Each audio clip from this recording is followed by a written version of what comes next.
آج اگر نبیوں کی امامت کوئی کرا سکتا ہے، آج اگر رسولوں کی امامت کوئی کرا سکتا ہے تو وہ آپ کی ذات ہے۔ آئیے امامت کرائیے۔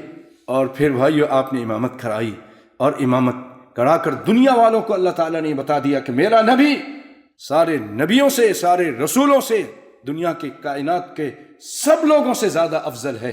حضرات، آپ صلی اللہ علیہ وسلم اس افضلیت کے بعد بھی آپ کے پاس علم غیب نہیں تھا۔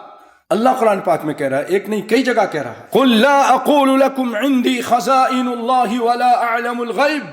کہہ دیجئے، قرآن پاک ہے یہ، نواں پارہ ہے، کہہ دیجئے میں نہیں کہتا، قل کہہ دیجئے، لا اقول لکم میں نہیں تم سے یہ کہتا، عندی خزائن اللہ کہ میرے پاس اللہ کے خزانے ہیں۔ کہتے ہیں فلاں گنج بخش ہیں، گنج مانے خزانے بخشنے والے ہیں۔ قرآن کہہ رہا ہے کہہ دیجئے کہ میرے ہاتھ میں خزانے نہیں، میں گنج بخش نہیں ہوں۔